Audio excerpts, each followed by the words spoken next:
Hello, my name is Peregrine. What the fuck is a fire college? The largest complaint I've seen surrounding Wuxing and Unrun is often this is just magical bullshit, but from everything we've seen so far, neither of them appear to have magical abilities, and in fairness, compared to characters like Reaper and Moira, it's definitely not out of the realm of possibility that science has made firebending possible.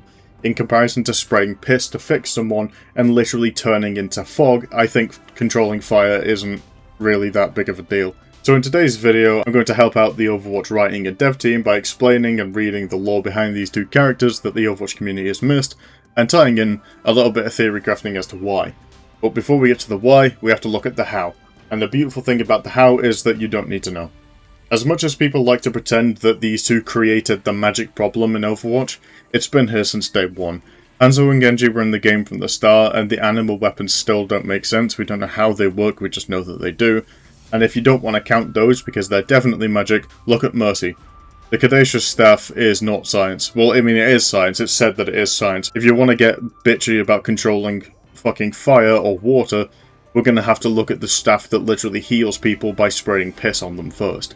The explanation for the Caduceus staff in lore is that Mercy is an expert in nanobiology, and nanobots seem to be science fiction's favourite answer to everything, so if we want to look at Wu Yang's water or Anon's fire, we can easily just assume that there's teeny tiny baby nanobots doing things, like maybe they're inside the fan smacking one atom of flint and one atom of steel together to collectively make a big fire.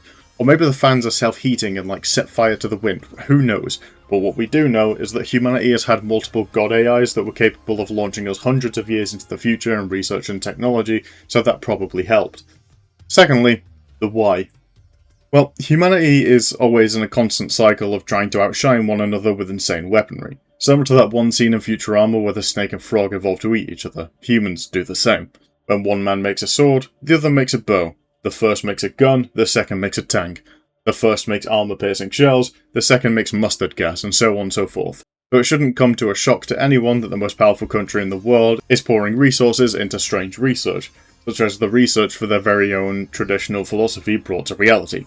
And if you think that that's too far-fetched of a concept, in 1994 the US military were looking into the concept of creating a gay bomb that made soldiers start being gay and having hot gay sex with men on the battlefield instead of shooting their guns. And also, MK Ultra. So researching strange things isn't all that uncommon as people like to claim it is. This, combined with the fact that when the world was absolutely pushed to the brink by the Omnic crisis due to inefficiency with conventional weapons against Omnics, only unconventional weaponry and oddball characters could do notable damage, including Overwatch and the Fire School of Wuxing University, doing some very heavy lifting in China. So it stands to reason that the world government would be developing some new weaponry in case the Omnics chose to become violent once more, and especially so since the rise of Null Sector.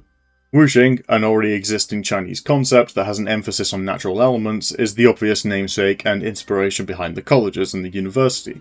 Now, of course, like most traditional medicine and spiritual ideals, it is a bunch of nonsense with some very basic ideas that make people go, wow, this psychic said that not sleeping makes me tired. It must all be real. However, this college is much more than Avatar: The Last Airbender, like people try to characterize it as. These colleges are not places that you go to bend elements, but in reality each of the different schools serve different purposes. This isn't even headcanon, this is an actual lore fact, that the Fire College focuses on martial arts and defensive strategy, Earth College on agriculture and sustainability, Wood College on civil and environmental engineering, Water College on medical advancements and traditional medicine, and Metal College on robotics and technology. So this idea that it's a magical place in the mountains is just fucking nonsense. It's just a university that has themes. The concept of using firebending against Omnics kind of makes a lot of sense in the grand scheme of things if you think about it. I mean, my PC could tell you that the greatest enemy of any piece of technology is overheat, and I'm yet to see any Omnic be actually water-cooled. So maybe that was the best way of defending against it, plus fire in general is already used in a lot of weaponry, so I'm not particularly sure why the community was so vehemently against Anran as a concept, other than the fact she was the 70th young fuckable Asian woman they've added in the past week. Wood, metal and earth also make complete sense, but I'm somewhat struggling with water and Wuxing.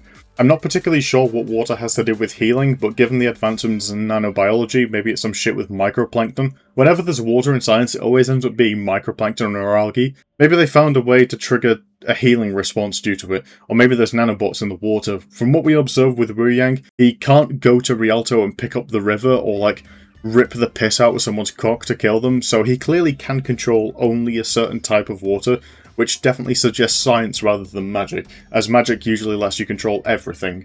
But water is good for you, so remember to drink some after this video. Wuxing's waterbending causes some problems because it would be nice if I could just say the in-game abilities aren't canon to the story, but it's been shown time and time again that the abilities in-game are actually canon to the story. Even strange, hard to explain ones like Graviton Surge, which means there should be a real reason why Wuxing can do that shit with water, and the way his fingers glow when he does kind of makes me think he's got like a Bluetooth connection to his fingers that includes LEDs. I don't know why they put LEDs on his fingers, but I don't know. Ask the Metal College, they did it. But regardless, thank you for attending my short presentation on Wuxing University. I hope that's cleared up a little bit. I don't know. Cock. Penis. And, as I am legally obliged to do, I would like to thank my eggs. Cameron Wilson Fan, Cherry Balls, God Noodle, Lord Gracchus, Persistent, Despair, Zoe, Freya, Gothic Dino, Slater Rex, and the Perhapsy.